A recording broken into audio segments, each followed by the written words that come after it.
Hello students, अजमेरू publication की Rajasthan current affairs की YouTube series में आपका स्वागत है। आज हम यह डिस्कस करेंगे 13 सितंबर 2025 की जितने भी राजस्थान करंट अफेयर्स के इम्पोर्टेंट क्वेश्चन हैं उनका। तो चलते हैं अपने पहले क्वेश्चन पर। पहला क्वेश्चन है कथन और कारण वाला है, जिसका कथन है केंद्रीय शिक्षा मंत्रालय ने राजस्थान को समग्र शिक्षा अभियान के लिए 580 करोड़ रुपए जारी किए। दूसरा, समग्र शिक्षा अभियान का उद्देश्य राज्य की स्कूली शिक्षा को मजबूत बनाना है। तो यह जो क्वेश्चन है वो कौन से अभियान से रिलेटेड है? समग्र शिक्षा अभियान से रिलेटेड। तो इसमें चारों ऑप्शन है, आप इसको सही ऑप्शन बताएं। इसका क्या है? कथन और कारण दोनों सही हैं, कारण कथन की सही व्याख्या है, या कथन और कारण दोनों सही है परंतु कारण जो है वो कथन की सही व्याख्या नहीं है, कथन सही है कारण गलत है, या कथन गलत है कारण सही है। तो दोनों में से चारों में से कौन सा सही विकल्प होगा इसका? तो इसका होगा ऑप्शन नंबर 1। कथन कारण दोनों सही है और कारण जो है वो कथन की सही व्याख्या कर रहा है। राजस्थान के शहरी विकास और समग्र शिक्षा अभियान के क्षेत्र में केंद्र सरकार से प्राप्त जो सहयोग है उससे प्रदेश में आधारभूत ढांचे और शिक्षा व्यवस्था को मजबूती मिलेगी। और केंद्र ने क्या क्या सहायता की है? तो मेजर 2 सहायता की है, जिसके बारे में पढ़ते हैं। केंद्र सरकार ने केंद्रीय वित्त आयोग शहरी अनुदान के तहत, कौन से के तहत याद रखना? केंद्रीय वित्त आयोग शहरी अनुदान, है ना, इसके तहत राज्य को 541 करोड़ रुपए की राशि जारी की है। और समग्र शिक्षा अभियान के तहत राजस्थान को 580 करोड़ रुपए जारी किए हैं। तो दोनों अलग अलग हैं। 541 करोड़ रुपए किसके तहत है? केंद्रीय वित्त आयोग शहरी अनुदान के तहत है। और 580 करोड़ रुपए केंद्रीय शिक्षा मंत्रालय ने समग्र शिक्षा अभियान के तहत जारी किए हैं। क्वेश्चन नंबर 2, राजस्थान सरकार द्वारा आयोजित शहरी सेवा शिविर कब से कब तक आयोजित किया जाएगा? तो इसका ऑप्शन है 1 सितंबर से 30 सितंबर, 15 सितंबर से 15 अक्टूबर, 10 अक्टूबर से 10 नवंबर, या 12 सितंबर से 31 सितंबर। तो इसका सही आंसर क्या होगा? सही आंसर होगा ऑप्शन नंबर 2, 15 सितंबर से 15 अक्टूबर। पहले भी डिस्कस किया गया था शहरी सेवा शिविर, लेकिन इसको हम बार बार क्यों डिस्कस कर रहे हैं? क्योंकि शहरी सेवा शिविर जो है इसकी जो राशि है, इसका जो टाइम पीरियड है, अवधि है, वो अब एक्सटेंड कर दी गई है। पहले क्या थी इसकी? 15 सितंबर से 2 अक्टूबर, और अब क्या हो गई? 15 सितंबर से 15 अक्टूबर। पढ़ते हैं इसके बारे में। राजस्थान सरकार का शहरी सेवा शिविर 2025, इसकी अवधि 15 सितंबर से 15 अक्टूबर कर दी गई है। याद रखना क्योंकि चेंज हो गया है। पहले क्या थी? पूर्व में क्या उनसे प्रस्तावित थी? 15 सितंबर से 2 अक्टूबर, और अब क्या हो गई है? 15 सितंबर से 15 अक्टूबर, यानी पूरी 1 माह का अवधि कर दी गई है। इसका मुख्य उद्देश्य क्या है? आम जन तक शहरी योजनाओं की पहुंच सुनिश्चित करना, शहरों को स्वच्छ, सुंदर और व्यवस्थित बनाना, नागरिकों की समस्याओं का त्वरित निस्तारण करना। अभियान के दौरान कौन कौन से कार्य कराए जाते हैं? तो नालियों, सीवर लाइन, रोड कट और मैनहोल की सफाई, प्रमुख चौराहे, पार्कों और सामुदायिक स्थलों की सफाई, स्ट्रीट लाइट्स मरम्मत करना, नागरिकों की सुरक्षा सुनिश्चित करना। मतलब बहुत सारे काम हैं, इंपॉर्टेंट बिल्कुल नहीं है, लेकिन हम सिर्फ इसलिए पढ़ा रहे हैं कि एक बार नज़र में से देख लो। अगर कुछ भी क्वेश्चन बना सकती है आरएसएस भी, तो अगर इनकेस इस पे क्वेश्चन आ जाए तो आपका गलत नहीं हो। एक बार थोड़ा ध्यान से नज़र से देख लो, एक बार के लिए एक बार पढ़ लो, रीड आउट कर लो, ताकि थोड़ा अगर ऑप्शन में आए तो आपको याद आ जाए उस वक्त। इम्पॉर्टेंट ये है कि शामिल कौन कौन से विभाग हैं, तो उसका थोड़ा ध्यान रख लेना। स्वास्थ्य विभाग, सामाजिक न्याय अधिकारिता विभाग, जन स्वास्थ्य अभियांत्रिकी विभाग, नगर विकास व आवासन विभाग, फिर चिकित्सा ऊर्जा शिक्षा विभाग। ऑलमोस्ट सारे अधिकतर विभाग इसमें शामिल हैं। और नागरिकों को मिलने वाले जो व्यक्तिगत सेवाएं हैं, एक तो डेट याद कर लेना कब से कब तक हो रहा है, और एक सबसे इम्पोर्टेंट तो ये कि नागरिकों को मिलने वाली जो व्यक्तिगत सेवाएं हैं वो कौन कौन सी है वो याद कर लेना, यही ज़्यादा इम्पोर्टेंट है इसमें। डेट तो याद हो गई, 15 सितंबर से 15 अक्टूबर तक होगा। और अब नागरिकों को जो व्यक्तिगत सेवाएं वो कौन कौन से दी जाएगी? जन्म मृत्यु विवाह पंजीकरण की, आधार एनरोलमेंट और सुधार, ड्राइविंग लाइसेंस सेवा कलेक्शन, विद्युत कनेक्शन, भवन निर्माण अनुमति और संपत्ति कर जमा करने जैसी सेवाएं। तो इनको याद कर लीजिएगा। जन कल्याण योजनाओं का लाभ, कौन कौन सी योजनाओं को इसमें शामिल किया गया है, ये भी इम्पोर्टेंट है इसमें। अटल पेंशन योजना, प्रधानमंत्री आवास योजना शहरी, जन आरोग्य योजना, लाडली बहना योजना, अन्नपूर्णा खाद्य योजना और विभिन्न पेंशन योजनाएं, लघु उद्योग व स्वरोजगार संबंधित योजनाएं। क्वेश्चन आ जाए कि कौन कौन सी योजनाएं शामिल नहीं, कौन सी नहीं है इसमें शामिल, तो आपको पता होना चाहिए। इसकी विशेषता क्या है? तो यह हर शहर कस्बे में शिविर आयोजित होंगे, नागरिकों की समस्याओं का साइट पर समाधान किया जाएगा और त्वरित निस्तारण और सेवा प्रदान की सुविधा दी जाएगी। क्वेश्चन नंबर 3, मुख्यमंत्री अनुप्रति कोचिंग योजना के अंतर्गत राजस्थान सरकार द्वारा वर्ष 2025 में कुल कितने विद्यार्थियों को मुफ्त कोचिंग देने की घोषणा की गई है? कल इसका बहुत अच्छे से बहुत बड़ी डिटेल में आया था सूरज में, इसलिए हमने इसमें क्वेश्चन बनाया। तो मुख्यमंत्री अनुप्रति कोचिंग योजना जो है, कितने विद्यार्थियों को मुफ्त कोचिंग देने की घोषणा की गई है? तो ऑप्शन नंबर 3, 30,000 विद्यार्थियों को मुफ्त कोचिंग दी जाएगी। इसका आवेदन कब तक कर सकते हैं? 30 सितंबर तक। राजस्थान के मेधावी विद्यार्थियों हेतु राजस्थान सरकार द्वारा मुख्यमंत्री अनुप्रति कोचिंग योजना प्रारंभ की गई है। इसका उद्देश्य है SC, ST, OBC, MBC, EWS minority वर्ग के विद्यार्थियों को बिना किसी शुल्क के, है ना, निःशुल्क मतलब प्रतियोगी परीक्षाओं की विश्व स्तरीय कोचिंग सुविधाएं उपलब्ध कराई जाती है। प्रावधान क्या क्या है? तो इस योजना के तहत जिन अभ्यर्थियों के परिवार की वार्षिक आय 8 लाख से कम हो, याद रखना कथन में आ सकता है कि इस योजना के तहत जो भी अभ्यर्थियों का जो परिवार है उनकी वार्षिक आय कितनी होनी चाहिए? तो 8 लाख से कम होनी चाहिए। ऐसे SC, ST, OBC, MBC, EWS या माइनॉरिटी वर्ग के सदस्य एवं विशेष योग्यजनों को प्रतिष्ठित कोचिंग संस्थानों के जरिए विशेष प्रतियोगी परीक्षाओं की निःशुल्क कोचिंग की जाएगी। कोई चार्जेस नहीं है, निःशुल्क है।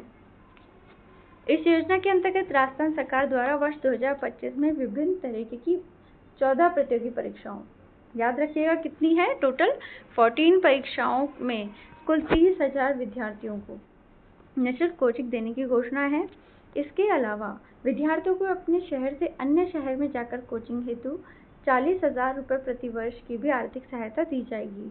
मान लो कोई स्टूडेंट ऐसा है जो जहाँ रहता है वहाँ पे कोचिंग फैसिलिटी ही नहीं हो, कोचिंग ही नहीं हो गांव में, या है ना, तो उसको अगर वो दूसरे शहर में जाके पढ़ाई कर रहा है तो उसको 40,000 रुपये प्रति वर्ष की आर्थिक सहायता दी जाएगी। इसके लिए पात्रता क्या क्या है? तो उम्मीदवारों की जो योग्यता है वो कक्षा 12वीं व 10वीं में प्राप्त अंकों के आधार पर मेरिट के अनुसार तय हो पाएगी। चयन के समय प्रयास किया जाता है कि कम से कम 50% लाभार्थी जो वो छात्रा हो, जरूरी नहीं है, सिर्फ एक प्रयास है कि कम से कम 50% जो होना चाहिए छात्राओं का होना चाहिए। निःशुल्क कोचिंग योजना में केवल राजस्थान राज्य के मूल निवासी ही आवेदन कर सकते हैं। याद रखना, केवल राजस्थान के मूल निवासी। जिन विद्यार्थियों का पूर्व में संचालित अनुप्रति योजना में चयन हो चुका है वह आवेदन के पात्र नहीं होंगे और सरकारी सेवा में कार्यरत कार्मिक योजना में भी पात्र नहीं होंगे। इसके लाभ की अवधि कितनी है? इसके लाभ की जो अधिकतम अवधि है वो है 1 वर्ष की अवधि, यानी 1 वर्ष के अंदर आप 1 वर्ष के लिए ही आपको यह जो सुविधा है वो मिलेगी। ठीक है, तो चलते हैं क्वेश्चन नंबर 4 पे। निम्न में से प्रदेश के किस विश्वविद्यालय द्वारा बनारस हिंदू विश्वविद्यालय के प्रोफेसर धनंजय कुमार पांडे को, नाम याद रख लेना, प्रोफेसर धनंजय कुमार पांडे को वेदांत मार्तंड की उपाधि प्रदान की गई है? क्वेश्चन ऐसे भी बन सकता है कि प्रोफेसर धनंजय कुमार को पांडे को कौन सी उपाधि दी गई है? तो पता होना चाहिए, वेदांत मार्तंड की उपाधि दी गई है। और प्रोफेसर ये कहाँ के प्रोफेसर है? बनारस हिंदू विश्वविद्यालय के प्रोफेसर हैं। और इनको कहाँ दी गई है? तो इसका सही आंसर होगा ऑप्शन नंबर 2, जगत गुरु रामानंदाचार्य राजस्थान संस्कृत विश्वविद्यालय में एक आयोजन था और वहीं पर इनको सम्मान दिया गया है। प्रोफेसर धनंजय कुमार पांडे को वेदांत मार्तंड की उपाधि से सम्मानित किया गया। पढ़ते हैं इसके बारे में। जगत गुरु रामानंदाचार्य राजस्थान संस्कृत विश्वविद्यालय जयपुर में 12 सितंबर को आयोजित एक समारोह में बनारस हिंदू विश्वविद्यालय के प्रोफेसर धनंजय कुमार पांडे को उनके अद्वितीय योगदान और विद्वता के सम्मान स्वरूप वेदांत मार्तंड की उपाधि दी गई है। तो कई क्वेश्चन बन सकते हैं। जगत गुरु रामानंदाचार्य राजस्थान संस्कृत जो विश्वविद्यालय वो कहाँ पर है? जयपुर में है। कब दिया गया था ये वेदांत मार्तंड की उपाधि उनको? 12 सितंबर को।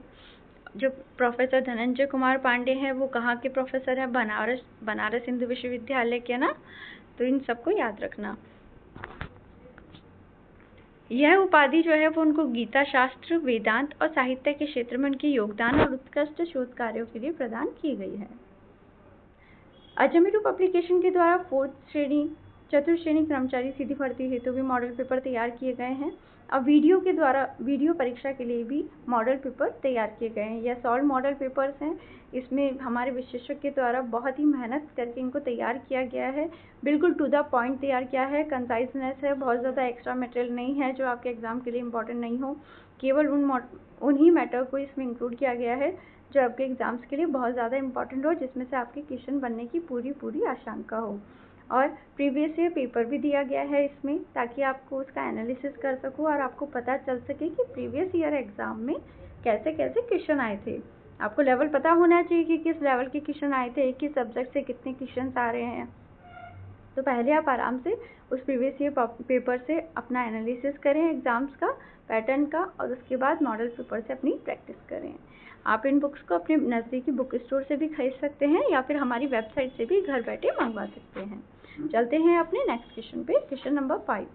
प्रदेश में आना सागर वेटलैंड में निर्मित 7 वंडर्स पार्क की प्रतिकृतियों को सुप्रीम कोर्ट ने वेटलैंड नियमों का उल्लंघन मानते हुए हटाने का आदेश दिया है। यह राज्य के किस जिले में स्थित है? तो ये आना सागर जो वेटलैंड है वो राज्य के किस जिले में स्थित है?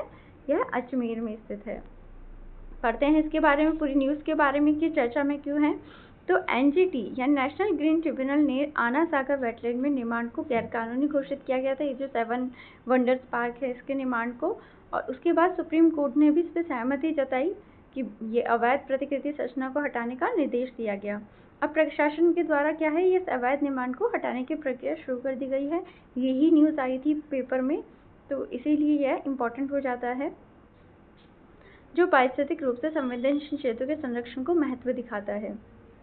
अब पढ़ते हैं आना सागर आर्द्र भूमि के बारे में। तो यह कहाँ पर स्थित है? अजमेर, राजस्थान में। किस प्रकार की है? तो कृत्रिम मीठे पानी की आर्द्र भूमि है यह जो क्षेत्र है वो लगभग 13 वर्ग किलोमीटर की है, और मुख्य जल स्रोत इसका जो है वो वर्षा जल और पीडल धाराएं हैं। यह पारिस्थितिक महत्व भी रखता है, जैव विविधता को बढ़ावा देता है, बाढ़ को रोकता है, जल पुनर्भरण क्षेत्र के रूप में भी कार्य करता है। अगर इसका फ्लोरा देखा जाए तो यहाँ पे जलीय पौधे बेसिकली सरकंडे, दलदली वनस्पति आदि पाई जाती है। पशु वर्ग जो है प्रवासी पक्षी जैसे फ्लेमिंगो, पेलिकन, बगुले, मछली, उभयचर, सरीसृप आदि है। कानूनी सुरक्षा, ये बहुत इंपॉर्टेंट है कि यह जो वेटलैंड है वो आर्द्र भूमि संरक्षण एवं प्रबंधन नियम 2017 के अंतर्गत आर्द्र भूमि घोषित हुआ था। इसमें 2-3 चीज़ें ही इम्पॉर्टेंट है कि आना सागर वेटलैंड जो है वो कौन से ज़िले में है, तो अजमेर में है, और दूसरा कि आर्द्र भूमि नियम 2017 के अंतर्गत ये आर्द्र भूमि घोषित हुई थी।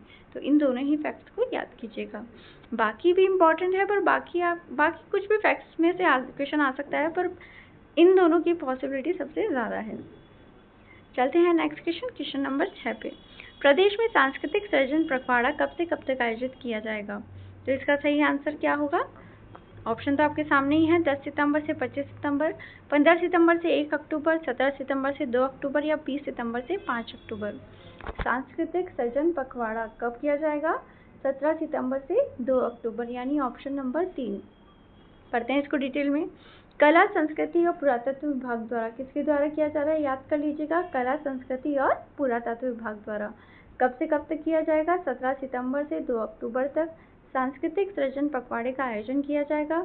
इस आयोजन का उद्देश्य राज्य की कला, संस्कृति और साहित्यिक गतिविधियों को बढ़ावा देना तथा नई पीढ़ी को सांस्कृतिक विरासत से जोड़ना है। इसके जो मुख्य आयोजन होगा उसमें सहभागी कौन कौन सी संस्थाएं जो सहभागिता के रूप में आएंगी? तो 3 संस्थाओं के नाम याद रखना, जवाहर कला केंद्र, राजस्थान ललित कला अकादमी और राजस्थान उर्दू अकादमी। क्वेश्चन आ जाए कि ये जो क्वेश्चन इतना आ जाएगा कि सांस्कृतिक सृजन जो पखवाड़ा है इसमें कौन कौन सी 3 जो संस्थाएं वो पार्टिसिपेट कर रही हैं, तो आपको पता होना चाहिए JKK, राजस्थान ललित कला अकादमी और राजस्थान उर्दू अकादमी। इस पखवाड़े के विभिन्न कार्यक्रमों में 15 वर्ष से अधिक आयु के प्रतिभागी हिस्सा ले सकेंगे और छात्रों, युवाओं, कलाकारों और साहित्यकारों को अपनी प्रतिभा दिखाने का अवसर मिलेगा। तो एज का भी बता रखा है कि 15 वर्ष से अधिक आयु, यानी मिनिमम 15 वर्ष का होना अनिवार्य है। ठीक है। आयोजन का महत्व क्या है? तो यह पखवाड़ा राजस्थान की समृद्ध सांस्कृतिक धरोहर को प्रदर्शित करेगा। पारंपरिक कला, आधुनिक कला, साहित्य और भाषाई विविधता का संगम होगा। युवाओं को रचनात्मक गतिविधियों में जोड़कर सांस्कृतिक चेतना को प्रोत्साहित किया जाएगा। Question number 7। राजस्थान के सरकारी स्कूलों में रीडर ऑफ मंथ अवार्ड किस उद्देश्य से किया जाएगा? तो पहला, परीक्षा में श्रेष्ठ अंक लाने वाले विद्यार्थियों को प्रोत्साहित करने हेतु, खेलकूद प्रतियोगिताओं में भागीदारी बढ़ाने हेतु, पुस्तक पठन और व्याख्या कौशल विकसित करने हेतु, या सांस्कृतिक गतिविधियों में प्रतिभागियों को पुरस्कृत करने हेतु। तो इसका सही आंसर क्या होगा? Reader of the month award जो है वो हर सरकारी स्कूल में दिया जाएगा। किस उद्देश्य से? पुस्तक पठन और व्याख्या कौशल विकास करने हेतु। प्रदेश के सरकारी स्कूलों में शिक्षा विभाग ने बच्चों में पढ़ने, समझने और व्याख्या करने की क्षमता बढ़ाने के लिए एक विशेष अभियान शुरू किया गया है। और इस अभियान की इम्पोर्टेंट क्या बातें हैं तो उसको पढ़ लेते हैं। यहाँ सभी सरकारी स्कूलों में बाल साहित्य और वीडियो कॉर्नर की सुविधा उपलब्ध करवाई जाएगी। हर महीने प्रत्येक स्कूल से एक विद्यार्थी को रीडर ऑफ मंथ अवार्ड दिया जाएगा और बेहतर संचालन के लिए विद्यालय पुस्तकालय परिषद भी गठित की जाएगी। कई स्कूलों में मॉडल बाल पुस्तकालय भी बनाया जाएगा, सभी स्कूलों में नहीं बनाया जाएगा। अगर कथन आ जाए कि सभी सरकारी स्कूलों में मॉडल बाल पुस्तकालय बनाया जाएगा तो वो कथन गलत होगा। कुछ स्कूलों में ही मॉडल बाल पुस्तकालय बनाए जाएंगे।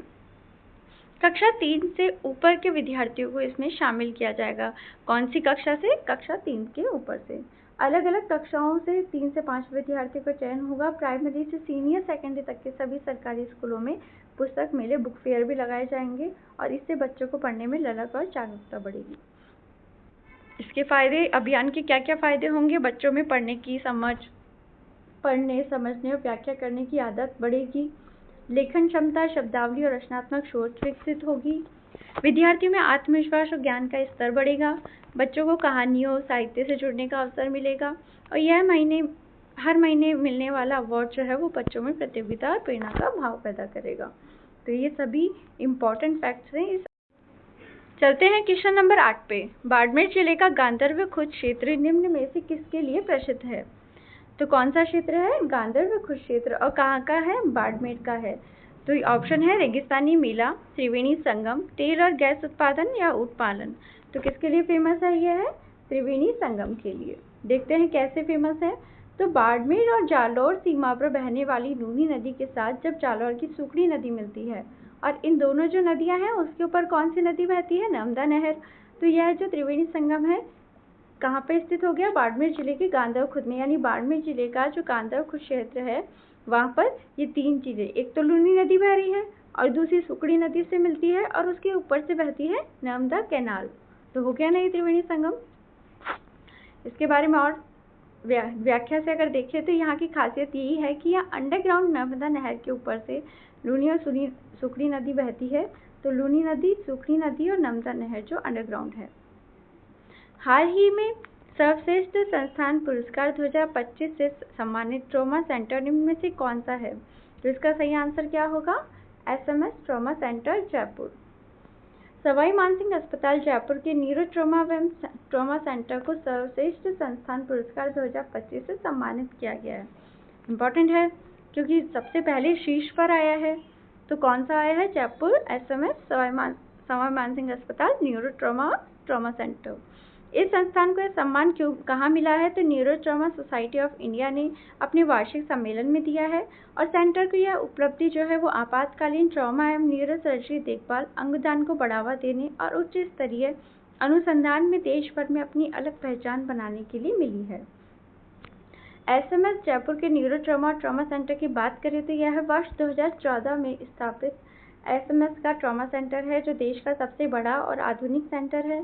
अब तक 70 से अधिक शोध पत्र राष्ट्रीय एवं अंतर्राष्ट्रीय जर्नल्स में प्रकाशित हो चुके हैं और वर्ष 2017 से सितंबर तक 2025 तक करीब 37 मरीजों को कैडेवरिक अंगदान के लिए उपयुक्त पाया गया है।